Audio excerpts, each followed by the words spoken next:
اسلام کی ترقی و ترویج میں مساجد کا کردار، اس پر اپنے خیالات کا اظہار فرمائیں گے محترم مولانا حیدر علی صاحب ظفر، مشنری انچارج جرمنی۔ میں محترم موصوف سے درخواست کرتا ہوں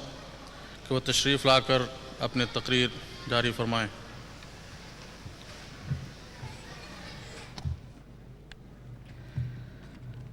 اشہد ان لا الہ الا اللہ وحدہ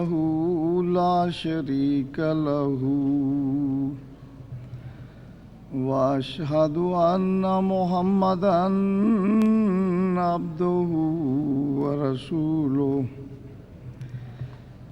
اما بعد فاعوذ باللہ من الشیطان الرجیم، بسم اللہ الرحمن الرحیم۔ اسلام کی ترقی و ترویج میں مساجد کے کردار کے موضوع پر آج اظہار خیال کرتے ہوئے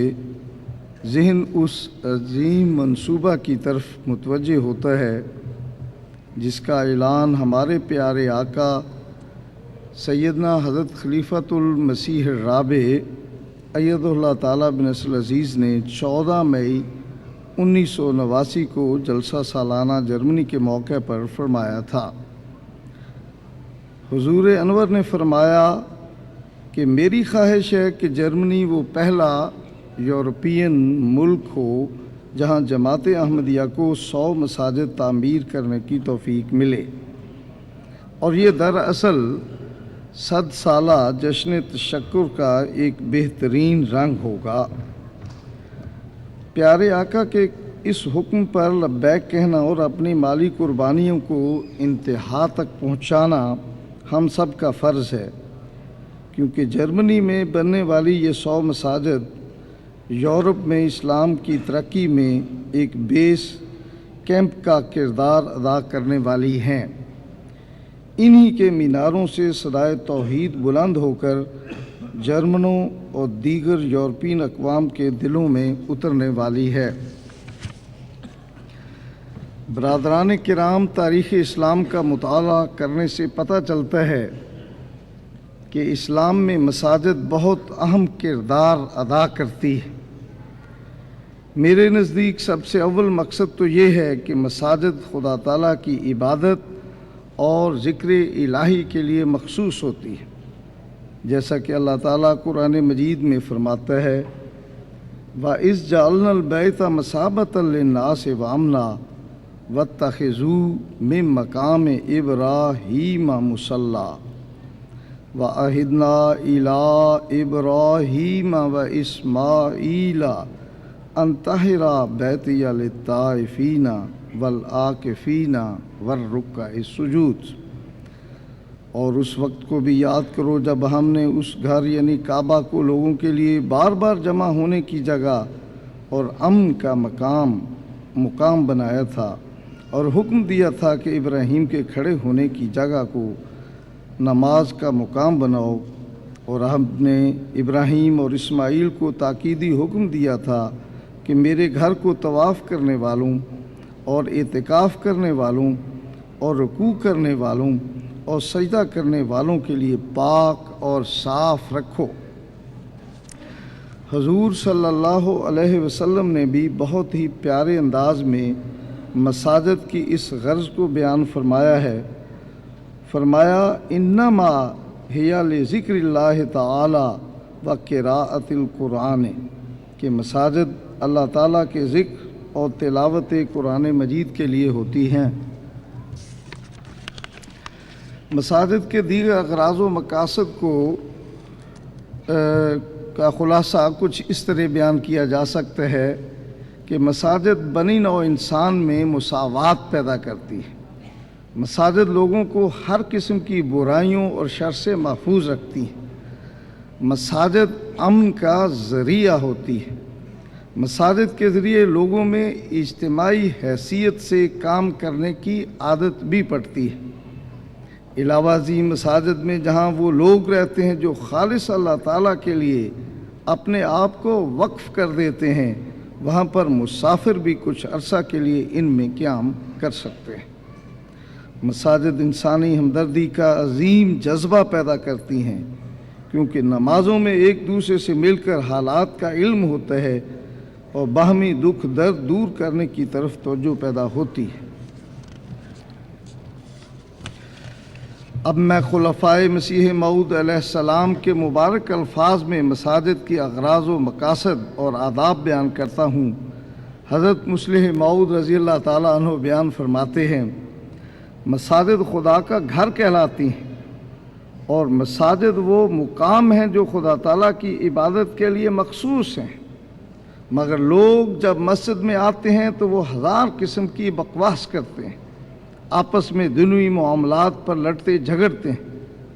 انہیں تو چاہیے تھا کہ جب تک مسجد میں رہتے اللہ تعالیٰ کے ذکر سے ان کی زبانیں تر رہتیں، مگر وہ بجائے ذکر الہی کے دنیوی امور میں اپنے قیمتی وقت کو ضائع کر کے خدا تعالیٰ کی ناراضگی کے مرتکب بن جاتے ہیں۔ تعجب آتا ہے کیوں ابھی تک لوگوں کو اتنی موٹی بات بھی معلوم نہیں ہوئی کہ انہیں مساجد کا احترام کرنا چاہیے اور لغو باتوں کی بجائے ذکر الہی میں اپنا وقت گزارنا چاہیے۔ حضرت خلیفۃ المسیح ثالث رحمۃ اللہ علیہ ضمن میں فرماتے ہیں، مسجد ہمیں یہ سکھاتی ہے کہ اللہ تعالیٰ کی نگاہ میں تمام انسان برابر ہیں، خواہ وہ غریب ہوں یا امیر، پڑھے لکھے ہوں یا ان پڑھ۔ اسلام ہمیں باہم محبت اور الفت سے رہنے کی تلقین کرتا ہے، ہمیں انکساری سکھاتا ہے اور بتاتا ہے کہ انسانوں کے ساتھ حسن سلوک کرتے وقت ہمیں مسلم اور غیر مسلم میں کسی قسم کی کوئی تمیز روا نہیں رکھنی چاہیے۔ انسانیت کا یہی تقاضا ہے۔ حضرت خلیفۃ المسیح الرابع اید اللہ تعالیٰ بن نصر العزیز نے ایک مسجد کے افتتاح کے موقع پر فرمایا، آج ہم نے آپ کو اعلیٰ مذہبی اور روحانی اقدار سکھانے کی غرض سے اثر نو دریافت کیا ہے، اور جماعت احمدیہ دم نہیں لے گی جب تک اس پورے بر اعظم کو محبت اور پیار اور عقل و دانش اور مضبوط عقلی و نقلی دلائل کے ساتھ جیت نہ لے۔ یہ ایک روحانی فتح کا پروگرام ہے جس کا جغرافیائی اور سیاسی غلبہ سے کوئی دور کا بھی تعلق نہیں۔ یہ ایک دل جیتنے کا منصوبہ ہے جس کا جبر و اکراه سے کسی قسم کا واسطہ نہیں۔ یہ ایک عقل اور دلیل کی جنگ ہے جس کا تیر و تفنگ اور توپوں اور راکٹوں سے کوئی بعید کا بھی علاقہ نہیں۔ یہ ایک امن کا پیغام ہے جو دلوں کی راج دہانی سے تعلق رکھتا ہے۔ یہ ایک نئی تہذیب اور نئے تمدن کے نفاذ کا سوال ہے جو اس زمانہ کے تمام مسائل کا حل اور مادی دور کی ہر بے چینی کا علاج پیش کرتا ہے۔ یہ انسان کو اثر نو انسانیت کی اعلیٰ اقدار سکھانے اور اسے حیوانی سطح سے ایک مرتبہ پھر انسانی سطح تک بلند کرنے کی ایک مہم ہے جو سخت جانکاہی اور جانسوزی اور صبر اور استقلال کا تقاضا کرتی ہے۔ یہ انسان کو انسانیت سکھانے کے بعد اسے اپنے رب اور اپنے خالق سے ملانے کا ایک عظیم پروگرام ہے جو صرف اس دنیا میں ہی وصل خداوندی کے وعدوں پر اکتفا نہیں کرتا بلکہ اس دنیا میں ہی وصل الہی کی ایک قوی امید دلاتا ہے اور اپنی تائید میں قطعی شواہد پیش کرتا ہے اور دکھلاتا ہے کہ اس راستہ پر چل کر پہلے بھی ہزارہا بندگان خدا باخدا اور خدا نما انسان بن گئے۔ اب میں آپ کو مساجد کے ایک اور عظیم شان مقصد کی طرف متوجہ کرنا چاہتا ہوں، اور وہ ہے مساجد کا لوگوں کے لیے ہدایت کا موجب ہونا اور اسلام کی ترقی و ترویج میں ان کا اہم کردار۔ اللہ تعالیٰ نے قرآن مجید میں کس خوبصورت انداز میں اس غرض کا ذکر فرمایا ہے، ان اول بیت وضع للناس للذی ببکۃ مبارکا وہدی للعالمین۔ سب سے پہلا گھر جو تمام لوگوں کے فائدہ کے لیے بنایا گیا تھا وہ ہے جو مکہ میں ہے وہ تمام جہانوں کے لیے برکت والا مقام اور موجب ہدایت ہے۔ مساجد کی ضرورت و افادیت کے سلسلہ میں حضرت اقدس مسیح موعود علیہ السلام فرماتے ہیں، اس وقت ہماری جماعت کو مساجد کی بڑی ضرورت ہے۔ یہ خانہ خدا ہوتا ہے۔ جس گاؤں یا شہر میں ہماری جماعت کی مسجد قائم ہو گئی تو سمجھو کہ جماعت کی ترقی کی بنیاد پڑ گئی۔ کہ کوئی ایسا گاؤں ہو یا شہر جہاں مسلمان کم ہوں یا نہ ہوں اور وہاں اسلام کی ترقی کرنی ہو تو ایک مسجد بنا دینی چاہیے، پھر خدا خود مسلمانوں کو کھینچ لاوے گا۔ لیکن شرط یہ ہے کہ قیام مسجد میں نیت با اخلاص ہو، محض للہ اسے کیا جاوے، نفسانی اغراض یا کسی شر کو ہرگز دخل نہ ہو، تب خدا برکت دے گا۔ 1957 عیسوی میں حضرت خلیفۃ المسیح ثانی رضی اللہ تعالی عنہ نے یورپ، امریکہ اور دنیا کے دوسرے علاقوں میں مساجد کی تعمیر اور اس کی اہمیت کا ذکر کرتے ہوئے فرمایا، ابھی تو ہم نے یورپ میں صرف 3 مسجدیں ہی بنائی ہیں، لیکن یورپ میں اسلام کو غالب کر دکھانے کے لیے یہ 3 مسجدیں کافی نہیں ہو سکتی کہ ہم ان کی تعمیر کے بعد مطمئن ہو کر بیٹھ جائیں۔ میں یہ چاہتا ہوں کہ جلد سے جلد یورپ کے بعض بڑے بڑے شہروں میں کچھ نہیں 10 مسجدیں تو اور بن جائیں۔ اس کا یہ مطلب نہیں کہ 10 مسجدیں اور تعمیر کرنے کے بعد ہمارا کام پورا ہو جائے گا۔ 10 کے بعد ہمیں انہیں 50 کرنا ہوگا اور 50 کے بعد 5000 اور اس طرح ان کی تعداد بڑھتی ہی چلی جائے گی۔ حضور رضی اللہ تعالی عنہ نے پرجوش لہجے میں حاضرین سے خطاب کرتے ہوئے فرمایا، تم ایسے آدمی کے ساتھ چل رہے ہو جسے خدا نے ساری دنیا میں مسجدیں بنانے کے لیے مقرر کیا ہے۔ حضور رضی اللہ تعالی عنہ نے فرمایا، اگر ہم سرے 50 مسجدیں بھی بنائیں تو اس کے لیے ہمیں 1 کروڑ روپے کی ضرورت ہوگی۔ پھر فرمایا، اس طرح 5 سال میں 2500 مسجدیں بن سکتی ہیں۔ اگر یورپ میں 2500 مسجدیں بن جائیں تو یورپ کے آخری کناروں تک نعرہ تکبیر کی صدائیں بلند ہو سکتی ہیں۔ اس طرح ایک مسجد کی اذان دوسری مسجد تک پہنچ جائے گی اور بیک وقت سارا یورپ اللہ اکبر کی آوازوں سے گونج اٹھے گا۔ جس دن ایسا ہو گیا اس روز عیسائیت جان لے گی کہ اسلام غالب آ گیا۔ تثلیث کا عقیدہ رکھنے والوں کا زور ٹوٹ جائے گا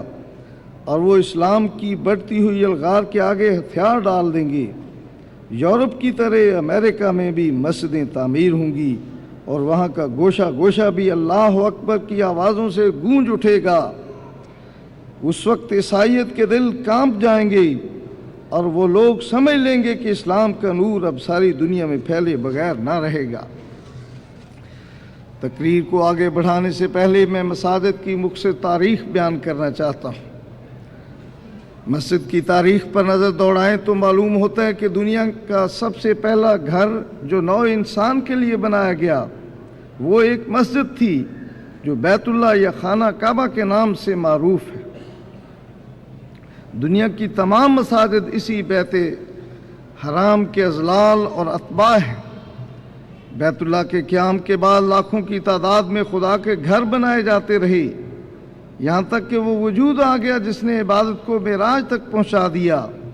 اور جو خود کعبہ کا مقصود اور خدا کا حقیقی اور اعلیٰ ترین اب تھا۔ مگر آپ کی قوم نے آپ کو مکی زندگی میں خدا کا گھر بنانے کی اجازت نہ دی،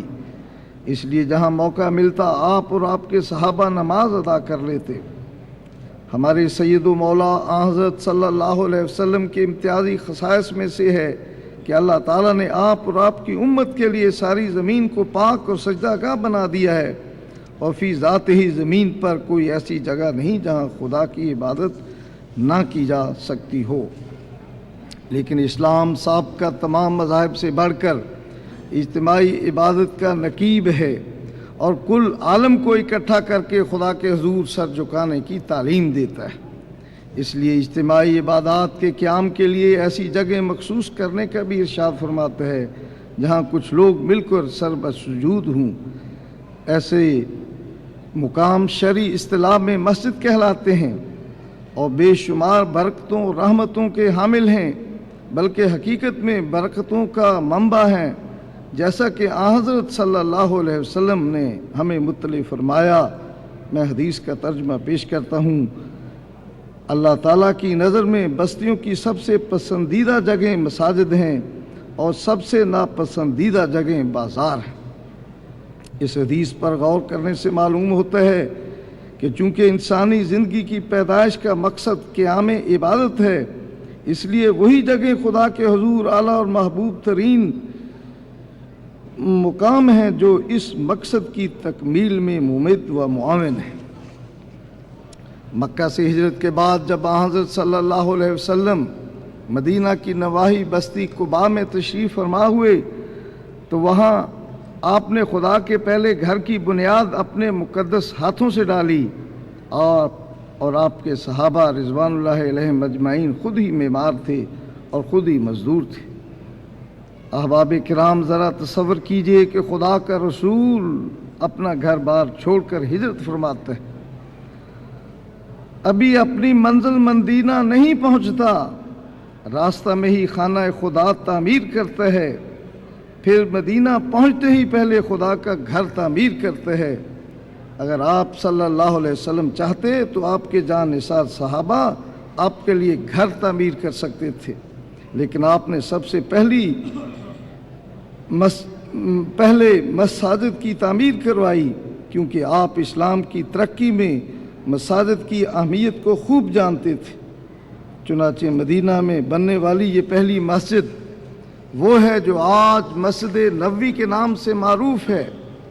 اور قباء سے مدینہ تشریف لانے کے بعد حضور صلی اللہ علیہ وسلم نے صحابہ کے ساتھ مل کر یہ مسجد تعمیر کی،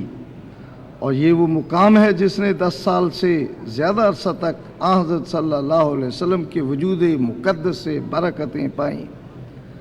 یہی اس زمانہ کا مدرسہ تھا، یہی مکتب تھا، یہی عدالت تھی، یہی تربیت گاہ تھی، یہیں سے وہ لوگ اٹھے جنہوں نے پرانے ارض و سما کو مٹا کر نئی زمین اور نئے آسمان قائم کیے اور صداقت کا بول بالا کیا۔ دنیا کی بڑی بڑی عالی شان اور مضبوط عمارتیں مٹ گئیں اور زمین بوس ہو گئیں، مگر یہ مساجد جن کی خالص تقوی پر بنا رکھی گئی تھی اپنے آغاز سے آباد ہیں اور آباد رہیں گی۔ ان کی وسعتوں میں مسلسل اضافہ ہو رہا ہے اور ہوتا چلا جائے گا۔ مسلمانوں کی تعداد بڑھنے کے ساتھ ساتھ جگہ جگہ مسجدیں بننے لگیں۔ رسول کریم صلی اللہ علیہ وسلم کی زندگی میں مدینہ کے اندر 9 مسجدیں تھیں جہاں الگ الگ جماعتیں ہوتی تھیں۔ ان کے علاوہ اس دور میں مدینہ اور اس کے گرد و نواح میں مختلف قبائل کی 30 کے قریب مسجدوں کا اور پتہ لگتا ہے۔ یہ عام طور پر وہ مسجدیں ہیں جن کی زمینوں پر رسول کریم صلی اللہ علیہ وسلم نے کسی وقت نماز پڑھی تھی تو متعلقہ قبائل یا افراد نے تبرکاً وہاں مساجد تعمیر کر لی۔ خلافت راشدہ کے دور میں صحابہ جہاں جہاں توحید کا پیغام لے کر پہنچے، خدا کے گھر اسی تقوی کے ساتھ تعمیر کیے اور معلوم دنیا کو مساجد سے معمور کر دیا۔ جب اللہ تعالیٰ نے دنیا کی دولتیں مسلمانوں کے قدموں میں ڈھیر کر دیں تو انہوں نے خدا کے گھروں کو سب سے خوبصورت گھروں میں تبدیل کرنا شروع کیا۔ دنیا کی ہر نعمت اور ہر خوبصورتی اور راحت مسجدوں میں وہاں پہنچائی، اور عراق اور شام اور اسپین اور ترکی اور ہندوستان اور روس کے دور دراز علاقوں اور مشرق قریب اور بعید میں ایسی عالی شان مساجد تعمیر کیں جو آج بھی فن تعمیر کا نادر نمونہ ہیں اور نقاشی اور گلکاری و سنگ تراشی کا شاہکار ہے۔ وہ دنیا کے عجائبات میں شمار ہوتی ہیں اور آج بھی ان کو دیکھنے والے ان کے بانیوں کی عظمت کو سلام کرتے ہیں۔ مگر فیض عوض کے دور میں جوں مادی نعمتوں کی طرف رجحان بڑھتا چلا گیا، تقوی کم ہوتا چلا گیا، مسجدوں کی وسعتیں بڑھنے لگیں، مگر دل تنگ ہوتے چلے گئے، روحانیت پست ہونے لگی مگر مینار بلند تر ہوتے چلے گئے، نمازی گھٹتے گئے اور تماشائی بڑھتے چلے گئے، یہاں تک کہ وہ وقت آ گیا جس کے متعلق رسول کریم صلی اللہ علیہ وسلم نے فرمایا تھا مساجدہم معمرۃ وہی خراب من الہدیٰ، یعنی ان مسلمانوں کی مسجدیں ہر قسم کے رنگ و روغن اور خوبصورتیوں سے مزین و منقش ہوں گی مگر ہدایت سے خالی ہوں گی۔ تب ان مسجدوں کو نئی زندگی عطا کرنے والا خدا کا مامور آیا، جس نے قادیان کی چھوٹی سی مسجد سے دنیا کو توحید کی طرف بلایا، اور خدا تعالیٰ نے اسے بشارت دی مبارکن و مبارکن و کل امر مبارکن یجعل فیہ، یعنی یہ مسجد برکت دہندہ اور برکت یافتہ ہے اور ہر ایک امر مبارک اس میں کیا جاوے گا۔ جماعت احمدیہ کا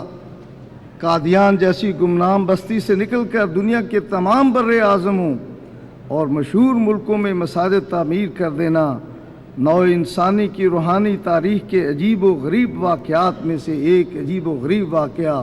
اور محیر العقول نشان ہے۔ قدیم اسلامی روایات میں ہے کہ مہدی سب شہروں میں مساجد بنائیں گے۔ 1894 کے عالمی نشان کسوف و خسوف کے ظہور پر حضرت مسیح موعود علیہ السلام نے پیش گوئی فرمائی کہ اسلام کی نشأت ثانیہ اور نظام خیر کی پہلی بنیادی اینٹ رکھ دی گئی ہے، اور اب مساجد کی تعمیر ہوں گی اور لوگ فوج در فوج خدا کے دین میں داخل ہوں گے۔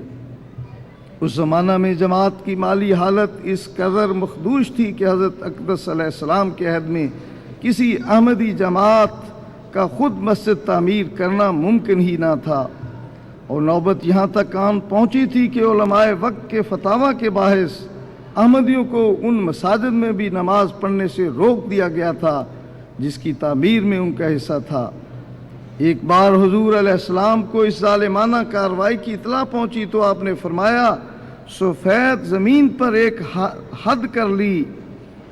وہی مسجد ہو جاتی ہے، مگر فساد اچھا نہیں ہے۔ اگر تم دشمن سے بدلہ نہ لو اور اسے خدا کے حوالہ کر دو تو وہ خود نپٹ لے گا۔ جو خدا تعالیٰ کے دروازہ پر گرتا ہے تو خدا خود اس کی رعایت کرتا ہے۔ سیدنا حضرت خلیفۃ المسیح الاول رضی اللہ تعالیٰ عنہ کے عہد خلافت میں قادیان، لاہور، وزیر آباد، ڈیرہ غازی خان اور ریاست پٹیالہ میں نئی مساجد بن سکی جن کی تعداد صرف 6 تھی، ان میں سے 2 قادیان میں تعمیر ہوئیں۔ سیدنا حضرت مسلح موعود رضی اللہ تعالیٰ عنہ کی خلافت کے ابتدائی 6 سالوں میں سوائے قادیان کے محلہ باب الامن کی مختصر سی مسجد کے جس کی بنیاد 1914 میں حضور نے خود رکھی، دیگر احمدی جماعتوں میں خدا کے کسی نئے گھر کی تاسیس و تکمیل کا کوئی واضح ثبوت نہیں مل سکا۔ اس پس منظر میں بیرونی ممالک خصوصاً تثلیث کردہ انگلستان میں جماعت احمدیہ کے ہاتھوں کسی مسجد کی تعمیر کا تصور ہی کہاں ممکن تھا، مگر وہ قادر و توانا خدا جس نے خسوف و کسوف کے نشان کی صورت میں خود ایک آسمانی سکیم جاری کرنے کا عرش سے اعلان فرمایا، اس نے ہی ان مساجد کی تعمیر کے اسباب بھی مہیا فرمائے۔ 6 جنوری 1920 کے مبارک دن اپنے محبوب بندے سیدنا مسلح موعود رضی اللہ تعالی عنہ کے قلب مبارک پر ایک عظیم تجلی فرمائی اور آپ میں مسجد لندن کی تعمیر کے لیے ایک زبردست جوش اور ولولہ پیدا کر دیا، جس پر حضور نے ایک تحریک اپنے قلم سے لکھ کر اس روز عصر کے وقت ناظر صاحب بیت المال کو دی، جو مسجد مبارک میں نماز مغرب کے بعد سنائی گئی۔ اس پہلی تحریک پر ہی 6000 روپیہ جمع ہو گیا۔ دوسرے روز 7 جنوری کو صبح کو مستورات میں اور عصر کے وقت مردوں میں تحریک کی گئی۔ 9 جنوری کو حضرت مسلح موعود رضی اللہ تعالی عنہ نے خطبہ جمعہ میں اس کا اعلان عام فرمایا۔ 10 اور 11 جنوری تک صرف قادیان کا چندہ 12000 تک پہنچ گیا۔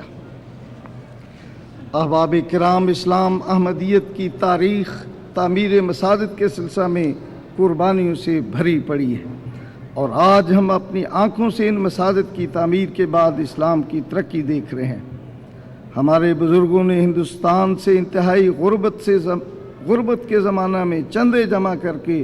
یورپ اور افریقہ اور دیگر بر اعظموں میں مساجد کی تعمیر کی۔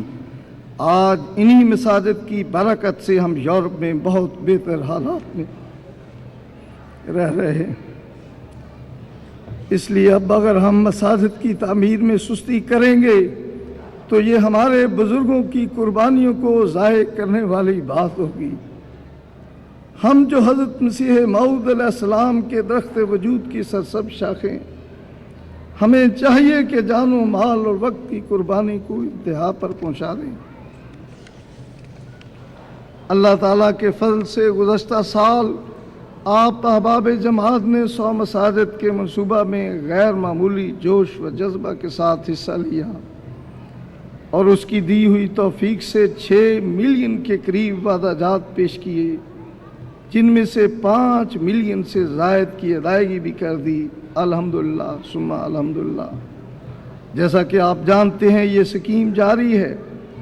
اور 100 مساجد کی تعمیر تک جاری رہے گی انشاءاللہ تعالی۔ چنانچہ امسال اس کے لیے مجلس شورا میں 5 ملین مارک کا بجٹ تجویز ہوا ہے، جسے ہم نے اللہ تعالیٰ سے توفیق مانگتے ہوئے پورا کرنا ہے، کیونکہ اگر یہ بجٹ پورا نہ ہوا تو جن مساجد کی تعمیر اس وقت ہو رہی ہے یا مستقبل قریب میں جن کی تعمیر کا آغاز ہونے والا ہے متاثر ہو سکتی ہے۔ بس میں آپ سے اپیل کرتا ہوں کہ گزشتہ سال کی طرح بلکہ اس سے بڑھ کر امسال بھی اس عظیم منصوبہ کے لیے قربانیاں پیش کریں۔ میں ان احباب کو خصوصاً خراج تحسین پیش کرتا ہوں جنہوں نے غیر معمولی قربانی کرتے ہوئے 5 یا 5,000 سے زائد کے وعدے کیے اور ان کی ادائیگی بھی کر دی، اور ان احباب کی قربانیاں بھی اللہ تعالیٰ کے حضور غیر معمولی مقام رکھتی ہیں، جو اگرچہ یہ معیاری وعدوں کی ذیل میں تو نہ آ سکے مگر اپنی استطاعت کے مطابق پورے اخلاص کے ساتھ اس مالی تحریک میں شامل رہے۔ اس لیے اے دوستو، اس کیفیت کے ساتھ اس منصوبہ میں آگے بڑھتے چلے جاؤ اور اپنی اپنی بساط اور طاقت کے مطابق اس میں حصہ ڈالتے چلے جاؤ۔ مجھے یقین کامل ہے کہ اس کے نتیجہ میں اللہ تعالیٰ آپ کی توفیق کے دامن بڑھاتا چلا جائے گا اور آپ کو وہ دائمی برکات نصیب ہوں گی جن سے آپ کی نسلیں دیر تک فیض یاب ہوتی رہیں گی۔ گزشتہ سال حضرت خلیفۃ المسیح رابع اید اللہ تعالیٰ بنصر عزیز نے مساجد کے منصوبہ کی طرف توجہ دلاتے ہوئے تمام عالم احمدیت کو اس طرح آگاہ فرمایا، یہ وہی سال ہے جس میں ہم نے مساجد کی تعمیر کا منصوبہ بنایا ہے۔ منصوبہ تو ہمیشہ سے چلا آیا ہے مگر اس دفعہ اسے غیر معمولی طور پر بڑھانے کا خیال ہے بلکہ عزم ہے، اور میں امید رکھتا ہوں کہ اللہ تعالی ہمیں اس کی توفیق عطا فرمائے گا۔ یہ سال ایک غیر معمولی اہمیت کا سال ہے، اس لیے ہے کہ جیسا کہ میں نے جلسہ سالانہ پر اعلان کیا تھا کہ مجھے اللہ تعالیٰ کے فضلوں سے بھاری امید اور توقع ہے کہ اس سال جماعت احمدیہ میں 1 کروڑ انسان داخل ہوں گے، اور یہ بہت بڑی امید ہے، مگر خدا کے ہاں کچھ بھی نہیں۔ جب وہ فیصلہ کر لے تو 1 کروڑ کی کیا حیثیت ہے، جتنے چاہے داخل فرمائے۔ تو اس سلسلہ میں جماعتوں کو جو نصیحتیں کی گئی تھی ان میں سب سے زیادہ اہم نصیحت یہ تھی کہ اگر تم نے 1 کروڑ بننا ہے تو خدا تعالیٰ کے گھر بنانے شروع کرو، اور اس قصد سے بناؤ کہ ان کو آباد کرنا، چونکہ خدا کا کام ہے، وہ آپ ہی گھیر گھیر کر آدمی لے آئے گا۔ بس اس پہلو سے مساجد کی تعمیر ہمارے نزدیک بہت بڑی اہمیت رکھتی ہیں، اور میں امید کرتا ہوں کہ جماعت کو جہاں جہاں یہ آواز پہنچے گی اس منصوبہ پر بڑی گہری توجہ سے عمل کرے گی۔ بس آج میرے بھائیوں بہنوں، جبکہ خدا تعالیٰ نے ہمارے عزیز جان پیارے امام حضور انور اید اللہ تعالیٰ بن نصر عزیز کی دعاؤں کے طفیل جماعت کو 4 کروڑ سے زائد کی یہ عظیم المثال، عظیم الشان تاریخی فتح عطا کی ہے، ہم پر یہ فرض ہو جاتا ہے کہ ہم والہانہ قربانیوں کے ساتھ اس فتح کے اہم ترین تقاضے کو پورا کریں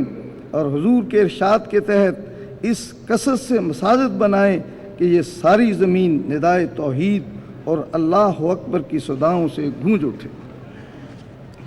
13 اکتوبر 1957 کو سالانہ اجتماع خدام الاحمدیہ کے آخری روز حضرت خلیفۃ المسیح ثانی رضی اللہ تعالی عنہ نے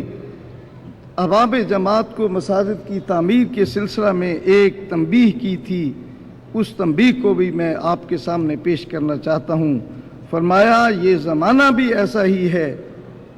خدا تعالیٰ پھر اسلام کو دنیا میں غالب کرنے کے سامان کر رہا ہے اور اس نے اسلام کی خدمت احمدیوں کے سپرد کی ہے۔ یہ جو قرآن میں آتا ہے کہ جب بار امانت زمین و آسمان کے سپرد کیا گیا تو انہوں نے بڑی گھبراہٹ کا اظہار کیا، وہی امانت اس وقت آپ لوگوں کے سپرد کی گئی ہے۔ آج تو آپ لوگ حضرت مسیح موعود علیہ السلام کی برکت سے کہتے ہیں کہ آج دنیا کے مختلف ممالک میں ہم تبلیغ کر رہے ہیں اور مساجد تعمیر کرنے کی ہمیں توفیق مل رہی ہے، لیکن اگر خدا نہ خواستہ آپ سست ہو گئے اور آپ نے کہنا شروع کر دیا کہ کیا ہم ہی یہ کام کرنے کے لیے رہ گئے ہیں تو یہ نہایت خطرناک بات ہوگی۔ مساجد نہ بنانا اور گرجوں کو بڑھنے دینا ایسی بڑی آفت ہے کہ جسے آپ لوگ برداشت نہیں کر سکتے۔ ساری دنیا کے لوگ آپ پر ملامت کریں گے، مشرق و مغرب کے وہ لوگ جو آج یہ کہتے ہیں کہ اللہ تعالیٰ احمدیوں پر اپنی رحمت نازل کرے کہ انہوں نے ہمیں مساجد بنا کر دی اور ہمیں اسلام کے نور سے منور کیا، پھر وہ کہیں گے خدا احمدیوں کو غارت کرے کہ انہوں نے ہمیشہ روشنی تو دکھائی لیکن ایک دفعہ روشنی دکھانے کے بعد پھر اندھیرا کر دیا۔ روشنی کے بعد اندھیرا اور بھی زیادہ تکلیف دہ ہوتا ہے۔ وہ کہیں گے احمدیوں نے ہمیں اور زیادہ مصیبت میں ڈال دی ہے۔ پس آپ لوگوں کے لیے یہ نہایت ضروری ہے کہ آپ کسی وقت بھی ہمت نہ ہاریں بلکہ اپنے منصب کو سمجھیں کہ خدا تعالیٰ نے اس زمانہ میں آپ لوگوں کو اس کام کے لیے چنا ہے اور آپ کو یہ کام سر انجام دینا ہے۔ آپ لوگ اپنی ذمہ داری کو سمجھیں، دعاؤں میں لگے رہیں اور خواہ آپ کو کتنی بھی محنت کرنی پڑے، کتنی بھی تکلیف اٹھانی پڑے، آپ اس سے جی نہ چرائیں بلکہ اس میں راحت محسوس کریں